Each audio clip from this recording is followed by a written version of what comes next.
From AgriPoint, I'm James Kotecki, and this is the Point Cloud.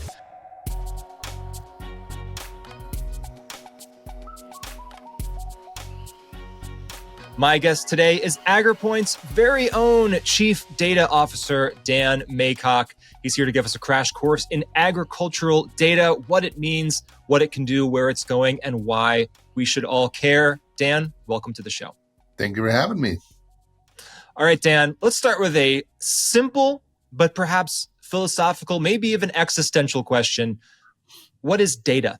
Kind of think of knowledge and information at an atomic level, right? It's the bolts and screws that make up large machines. It's captured, it's stored, it's analyzed, all the focus around driving insight. And to not get too technical into the weeds as to what it is, it's the smallest piece of information one can record and capture digitally, but it's only useful when it's actually transformed into something that provides an insight or an answer.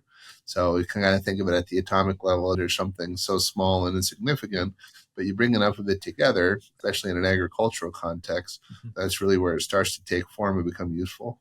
So it's 2024. We are in the midst of an AI revolution.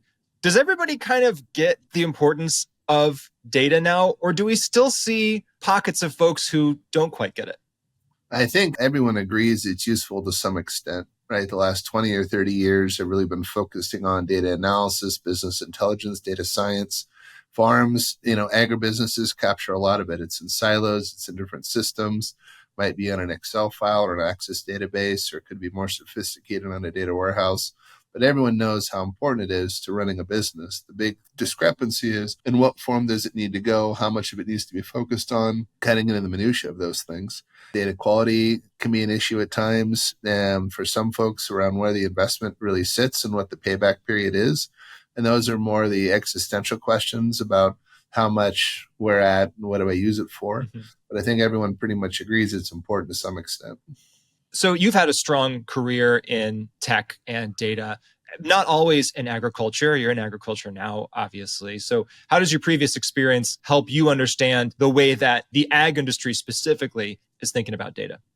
So I've had a career spanning everything from being the CIO to a large farm to helping start a data consultancy focused on fractional data resources for farms themselves, as well as most recently working in large agribusiness contexts around the use of data.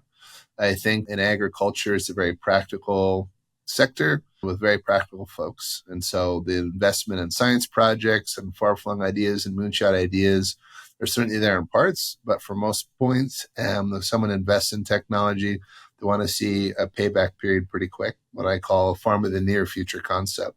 A typical farm CFO wants to see a payback, what they invest in within 3 years. So it's not necessarily far-flung ideas, lasers and gizmos and gadgets. They want to say, hey, I use this data, I made a decision with it, now I see the benefit of it, so I'm going to invest more in it. So a lot of ag tech companies will go out and do a 5-acre trial of a technology, get that far but not get further, because if you can't prove it relatively quickly, the benefit at scale and the cost, and there's a lot more things, farmers could be spending money on. And so I think it really brings down to earth when we talk about data, it's more about the business and what you're doing to drive decision making and the impact of that, more than it is data for the sake of data. So it's almost like as important as you can possibly imagine, but also to be useful, it's almost like less sexy. Is that a way to put it? Yeah, absolutely. It's a lot more, pardon the pun, down to earth when it comes to farming, right? And what the practical application of it is and how quickly you can see the benefit of it. Experimentation's fine to a very small extent, but if folks are literally betting their farms on what you're telling them back, better be accurate, it better be thorough, and it better be affordable. And we love puns on this show, by the way, so keep there you them, go. please. I'll put it up. Can you give us some examples of your favorite, we'll talk about AgriPoint, obviously, but can you just generally give us some examples of your favorite ways that you're seeing data be applied in a realistic and practical way in farm settings? What are some things that you're particularly excited about? I'm particularly excited about when unexpected weather occurrences, economic occurrences, unexpected things happen to a given grower in a crop year. Data and analysis and some of these more advanced tools can help folks do scenario planning and what-if analysis to be able to say, I was expecting X, Y, and Z to occur. It hasn't now. This new thing has entered my crop year. How do I pivot? right? And it's not speculative. It's not, licking a finger and hoping for the best. It's being able to get a lot more planning and rigor in a much shorter period of time. What I often say, making better decisions faster. And if I was to kind of think of my own career, that's the aim of what I use data for, right? Data analysis is sausage making, but the nice steaks on display behind the counter are about making better decisions faster. And those better decisions are getting better by the day as these tools become a lot more sophisticated to help farmers not only make decisions in the moment, but make better decisions longer term as they get better insight around forecasting, yield predictions, things of that nature. And have you seen a lot of folks kind of misunderstand just how practical this stuff needs to be? I mean, I guess a stereotypical approach would be to think about Silicon Valley types. They think they're smarter than everybody. They come to farming environments and they just flame out. Have you seen a lot of that? Absolutely. There's unfortunately a strong bias in the tech community around because they don't understand my world. They don't understand much. And I've seen that bias work its way in coming from Washington State, where folks from Seattle come over and think, well, I'm over here in this tech space, the farmer's way over here. There's not a lot of understanding of what I do. And so there's fortunately a bias around talking down to folks, being demeaning. But the truth is, the folks in the biological space deal with far more complex systems than most data people do. A lot of these folks have advanced degrees, have years of experience, have generational knowledge of the space, and are incredibly smart and talented. There's just not a clear indicator to say, because you're really good in agriculture, you're also good in advanced analytics and data technologies.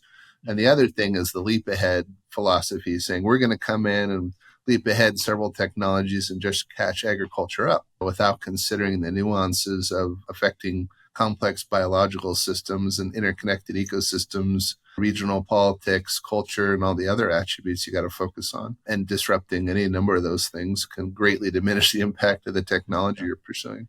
So there's a lot that goes into landing the right technology in the right place with the right use case and working within the complex role cultures that these ag companies live within. When there's a nuance and a subtlety to it, there's trust and reputation that gets done to it. And it's also not something that happens overnight. You can't come in with the technology to a farm that's 4 generations in and say, well, I'm going to improve your yield by 20% because of data. Maybe you get a 0.5% implementation every year, and it's more like compounding interest. But you're not going to come in out of nowhere, suddenly improve everything and fix, our entire global food system. It's a lot more complicated than that. So the farm of the near future, to use your concept, should typically aim to look a little bit better, a little bit more data-driven, a little bit better decisions year over year. But these kind of big swings are just, as I'm understanding it from you, probably not efficient ways to approach the problem. Yeah, absolutely. These are folks that are very smart at what they do, and if it's a multi-generational context, but it really comes down to what is it you're trying to disrupt, where are those opportunities to improve, and what are the problems you're really trying to solve, right? If I come in and simply talk about improving the health of an apple, maybe it's a labor problem I need to solve instead. And so how much time am I spending understanding the topography of the region, cultural issues, political issues, policy issues, and what problems I'm really aiming for. And when you get the right problem and the right folks and you set your targets appropriately, amazing things are possible. And I've seen it repeatedly in the work that I've done because I had all those things in mind. And that's the exciting thing about having a positive impact on food and starting to see the difference it makes in a business when it's done right. But it is hard to do it right. And is that potential positive impact enough to shake a grower or a farmer out of their potential and maybe well-deserved cynicism about previous things that have been promised and haven't worked? In other words, when you're approaching someone about this, and maybe they come with some previous baggage or some previous experience of people like you coming to their farms and making these great promises, how do you approach them to build on and keep that excitement? I build trust right out of the gate. I talk a lot about letting them speak about what their problems are and what things do they want solved. And I don't come in pitching technologies and data. It's kind of the last thing you bring up. I use the metaphor that when I go in to buy a steak at a butcher shop, I don't really care the knife they use to cut the beef, right? I don't care about how it got cut or the specifics about it. I, as a data professional, much the same way, I'm not trying to impress the person I'm speaking with all the wonderful things I know about data. The point is they have a problem they're trying to solve. They have a year or two to solve those problems, whether it's reducing interest rates on operating loans, helping get their financials in order, getting a handle on labor, reducing packing costs or supply chain issues. And technology and data can be the means to the end to help solve that. If I'm realistic about what we're shooting for, how we're going to go about it and making something that fits within the budget they have in mind to start, build a beachhead with that customer, impress them with what you can do. Don't overshoot that mark. Come out with the big promises about, automation or revolutions or whatever else. And then once they see it working, they'll trust you with a little bit more. You can make those incremental gains as you go on. And that applies to big agribusinesses as well as does to small farms. And because it is so complicated, the world of farming, the world of agriculture, and there's a lot to it. And no one person, such as myself, could possibly know everything. It takes a village. And that means building trust and relationships, getting wins in the door, and starting to incrementally build on those successes. Let's take the approach to a farmer who's actually really excited about this. Let's say there's somebody who has no cynicism about this, no skepticism about this. They totally understand and are bought in on the concept of data and analytics and how this can improve decision making and even all the potential for things like that AgriPoint can do and AI and all these things. And they're super gung-ho. Do you ever need to temper expectations, or do you need to tell people about certain hurdles that they might run into if they decide to go down this path? What awaits the person who's super excited? I think there's a need to get good quality data, get things sorted out around the data that they already have. When I find a lot of folks very enthusiastic, they assume, well, I've been capturing everything in an Access database or an Excel file for several years, and I have years and years and years of data. And you get into data quality issues or ways it got captured or fat fingering or transcribing problems, and you might have to throw a lot of that data out. So setting up a good foundation around how the data is captured, making it easy. This is something that gets me excited about AgriPoint is it's much easier to capture high quality data without data input errors. And this is something I think will be more and more of the trend within agriculture is how do I reduce fingers out of the equation when it comes to capturing data in farming? Because the data quality issue, data input issue is always something that's a problem in capturing that, storing it. The other thing is silos of data year over year, crop years.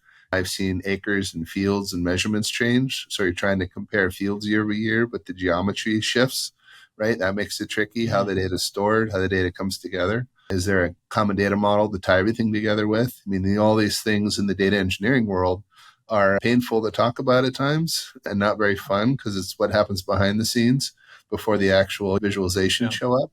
But increasingly, I see a huge need in the agricultural space to address these types of fundamental data issues, much like you never see the foundation on a house. You should notice if it doesn't have one. I see it much the same way about good data engineering, data capture, data quality issues in farming, and something I talk a lot about and we're helping work with at NC State actually as a visiting researcher there around better data engineering practices in farming. I want to go one level deeper on the biological complexity of the data and the system. There's probably ways that is very obvious to a farmer or a grower as to why that's different from, what some regular Silicon Valley startup might be dealing with. But can you give us a few more details about just why is biology just so challenging to quantify? So if you think about a cubic foot of soil, in that soil is microbes, and these are the living organisms that make up soil and keep plants healthy, and a big component in plants grow. There's more microbes in a foot of soil than there are people in the world, right? Billions and billions of microbes. It's impossible to quantify and measure. And if I have a 2,000 acre farm relying on something that's immeasurable, how could I get to any great degree of accuracy when it's outside and that's constantly being changed? Now, we do sampling in soil, and people do know a lot about it, but they don't know everything. There's uncertainty around the weather. It can be predicted to a point, but no farm operates in a silo. There's no farm that operates on an island, right? And so there's a lot of complexity about weather patterns and how that's going to affect things. Abnormal weather conditions. I have my bees showing up to pollinate my trees in April. There's a snap frost. What do? Do I cancel the bees? Do I move them out? How's it going to affect my year? I have an H-2A contract for farm labor coming up. Do I need all the folks I thought I needed because of this impact, right? Russia goes to war with Ukraine. That's a huge source of nitrogen-based fertilizer. What is going to happen to my prices? COVID hits. Amazon buys up a bunch of corrugate. I put my apples in a box in order to send them out the door. How is it going to affect my packing charges? All of these macro and micro level changes affect what I think I'm planning on doing that year. And in some crops, you don't get paid for a while. You don't have a lot of planning. You're on a contract, right? There's uncertainty there. and Russia floods the market with cheap wheat because of the embargo, that's going to affect wheat prices, and that affects people here. But in farming, you got to plan so far out for the year. How do you make pivots in the moment when these types of things are constantly happening? It's very complex, unpredictable, and in some cases a crapshoot. When these changes occur, farmers are very optimistic and always hope for the best, but are also very realistic and trust things are going to work out in the end. But that uncertainty is what drives our entire food system. And it's something we rely on 3 meals a day. And if we don't have it, life gets pretty crazy. So it's not something we can afford to live without. And that's where better tools around analysis, engineering, the types of work that AgriPoint does is going to be even more pivotal going forward, because as much as we can reduce that uncertainty, better decisions get made at a faster pace of time. That helps contain some of these decisions and creates better outcomes. Well, thank you for helping to seamlessly transition to talking more about AgriPoint.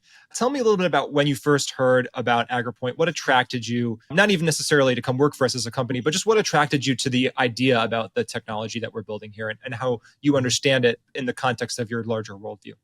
Yeah, the first thing is it makes it seamless to capture the information, and that's critical. Being able to reduce the steps involved to get high quality data into the system is something that every ag tech company struggles with to some extent. It's either too expensive, requires machinery for passive data collection.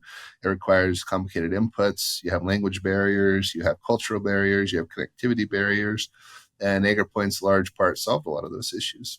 The second thing is having a digital twin or digital representation of an object. It means even though I have a model to extract knowledge today, 2 or 3 weeks later, maybe I want to get something else out of that same model, and it's stored in a way that allows that to happen. Whereas a lot of scouting or expeditions look for one particular attribute, capture what they can, and then that point in time is lost forever. So having that digital record long-term means I'm not just using that model for one thing, potentially I could use it for a whole bunch of stuff. And that's very exciting, being able to capture and store that. And the third thing, what's possible with AI and machine learning now, gets more advanced, and AgriPoint's working to future-proof itself and looking down the road at what's coming and not being content with what the current technology does, but saying, how do we build a roadmap for what's to come and how do we prepare for that? Yeah. So I feel like it's a bit of ahead of the curve around that piece. It's had a lot of success with customers to get to that farm of the near future concept. It doesn't pretend to be more than it is. And I think a lot of ag companies really appreciate that. So it's also a testament to how that company sells and markets itself. So in terms of what I've seen across the vast number of ag tech companies, I feel like AgriPoint's doing a lot of right stuff. Well, we're so glad that you're here and that you are going to be helping to build that roadmap, that AI ML driven roadmap to the farm of the near future and beyond. So I don't want you to give away all of our secrets, but what are some pillars that you're thinking about as far as how AI, given all of the data that we're able to capture with AgriPoint, is going to be further transformative here? When we think about agentic models, the word Gen AI plays a point. It's about reasoning and understanding, right? And you've told me this word before, but I just want to make sure we're getting, everybody who's listening to this will understand this. So you're saying agentic models, which is like as if they were an agent, like acting as if they are an agent of a person? Yes. So a concept around generative AI is that I have a bot like ChatGPT is an instance using a large language model that it's been given.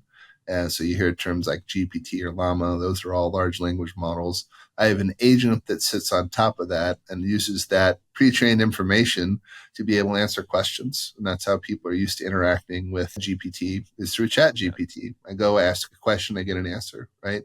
But outside of what it knows and what it can help with, it's an agent or a software product that has a lot of knowledge and wisdom behind it from these large language models. But it has the ability to reason because of what it understands. And that reasoning allows it to interpret, allows it to make decisions, allows it to give advice. And as I feed it data from my own business operation via tools called RAG, for example, which is how I load in my own data to kind of teach it the context I'm in, I'm able to get a lot of interesting results in ways I couldn't use AI before. I mean, machine learning alone doesn't get me there. So where you can look at parts of the process to automate it and speed it up, around capturing, around annotation, around analysis. And Gen AI is the ability to look at an image and see things that people might miss. It's being used in medical science now to detect tumors and x-rays a much smaller degree than what people could do. So how could we apply that in agriculture to be able to detect things in plants that we would otherwise miss or not be looking for? And because of the way AgriPoint captures and stores that information, it could have several passes through from different agents trained to look for different things, disease and pests and yield and, tree vigor and plant vigor in a whole new way, and being able to reprocess that as the technology improves. So very excited to see not coming in and using a Gen AI or agentic model to transform everything, but certain key parts of the process that can improve incrementally as the technology improves, and seeing how to stay ahead of the curve as the technology improves to allow us to do more with it, thereby creating better decisions and points and doing it at a much faster pace for growers. As I get on to earlier, that's really what makes the difference.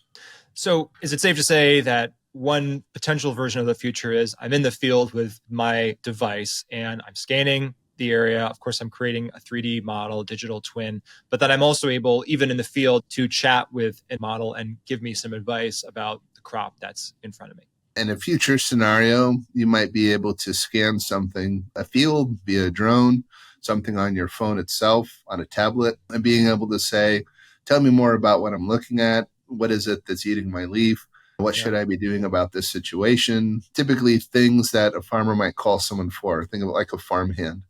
So if I have this digital farmhand getting advice on the situation in front of me, or perhaps it's a member of the crew that's just scanning, feeding insights back to folks in the back office, or someone in a truck driving down a farm that needs to stop and focus on something they weren't previously. The decision-making process works a lot differently the way this information is fed and analyzed. And as that improves and creates more insight, I make better decisions, and I'm not necessarily relying as much on gut or instinct or experience. I'm using this data to inform folks that have been working on these farms for a very long time, to just give them more information to make better decisions with. It's not necessarily replacing anyone at all. It's just augmenting the information in front of them so they themselves can make better decisions. And the more informed they are, more holistically from more points, and that can help it improve the decisions that get made and both improve yield, reduce costs, create more efficiency, and for global agribusiness operations, really help with broad sweeping decision making. How do you balance your desire, a very reasonable desire for incremental change, pragmatic data use and integration into a farming scenario, and just not overhyping things, against the incredible hype that we have specifically in the Gen AI era? So it's still so new. It's novelty at this point, right? We're already seeing the interest kind of pick up and then crest and fall. There's a lot of AI companies right now vying for VC dollars.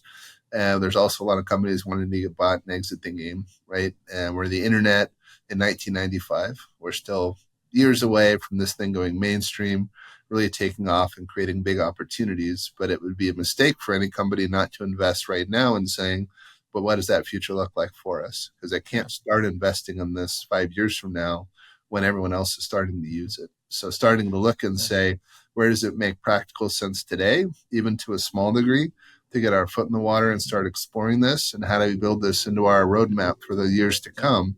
So we're being responsible with it. We're experimenting with it along the way. And even if it's only affecting one part of the business, we're still doing something with it. And it is useful today, not for everything, right? But for some things, maybe something's very small. And as much like the case with farming, it takes incremental wins, doing it slowly, focusing on one use case at a time to build to bigger things over time.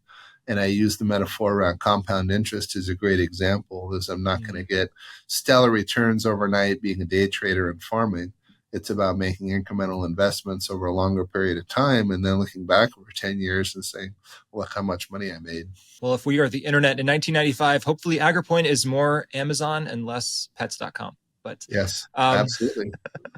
But it's going to be an interesting time for sure. You actually have experience on the West Coast. You're now on the East Coast where AgriPoint is based here with us in North Carolina. But you come from the West Coast. Tell us about that move.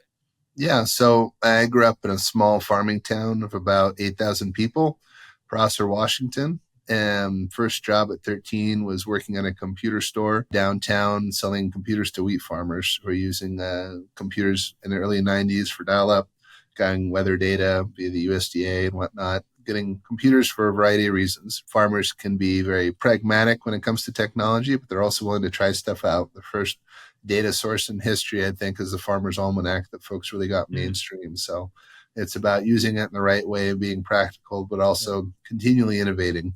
Started off early, worked in apples, worked in cherries, worked in wine grapes, and then went to Washington State University, which is a land-grant university. Worked in technology for the ag schools, ag programs, but then pivoted into high tech, moved to Seattle for 15 years, worked at Boeing and Amazon, Solom Consulting, did startups, pretty crazy pace. But at that Not in ag at that point. No, not at that point. But it was during my time at Amazon, I realized it was time to move back to Eastern Washington, take all that knowledge and experience I learned and apply it to agriculture. So I left Amazon, moved back to the east side of the state and worked for a large distributor of packing material, which is packing what they call ship, is incredibly beneficial and useful for farmers. They need something to ship things in. HR Spinner, and then left there to become the CIO of Allen Brothers, a large farming operation that grows fruit, apples, cherries, and also a lot of wine. And then partnered with a handful of folks to start Loftus Labs, which was a data consulting company focused on agribusiness and having fractional data resources, and partnered actually with a hop farmer, Pat Smith, Loftus Ranches, a tech company with a chief farming officer. I thought was very important, as well as a couple other folks, Tim and Jeff. And so all of us got it going, did that for a number of years. And then my wife wanted to go back to school. I knew about Raleigh and its reputation and the research triangle for ag tech research. Had a cousin here, knew a little bit about the area, and we thought, why not give it a shot? And so moved last October to join CropTrack, which is a data analysis company for large-scale farming operations. And recently came over to AgriPoint to join and do great things here with data. And tell us a bit about what you're doing at NC State. Tell us a bit more about that. Yes. So came on board, have a real desire, as is the case with a lot of agricultural programs, to really shape more of the data engineering and data collection practices. There's a lot of data. Universities tend to give analysts good, clean data to start from, and there's a lot of focus on data science. There isn't as much focus necessarily on data cleanliness, working through silos of data, data engineering, back-end pieces, and thought this could be a very complementary way to augment the great work being done at NC State around data analysis and data science was data engineering. And so I've been working to develop programs and help out contributing to existing analysis-based projects around where engineering could start to play a part. As I mentioned earlier, ag companies, farms really struggle with data quality and how to capture it and how to store it, because data engineering practices in ag are somewhat new to the space, much older in other places like retail and marketing, manufacturing. And so bringing those practices to data engineering in farming, I think, is very important. So that's a large part of what shaped my work there so far. Well, we're so glad you're here in our community and at our company. Dan, as we come to a close here, can you finish us off with an optimistic take on the future, or just any final thoughts you have about excitement around data and its capability to do good things in farming? I've never seen or heard of a more exciting time to be alive in the space in agriculture because of what's possible now with technologies that weren't possible 5, 10, 15 years ago. There's a lot of uncertainty around weather, around global situations, around politics and everything else, but I see so much innovation, so many new ideas and companies and folks willing to work together to improve food and agriculture. The future is bright despite all the obstacles in front of it. And I'm very excited to be here, both at AgriPoint, working to help make our food better. So exciting time to be alive. Dan Maycock, Chief Data Officer at AgriPoint. Thanks so much for coming on the Point Cloud today. Thank you. And that is our show for now, but please be sure to subscribe, rate us 5 stars, follow us on social media, whatever it takes to get those algorithms fired up about this content. The conversation will continue. I am James Kotecki from AgriPoint, and this is the Point Cloud.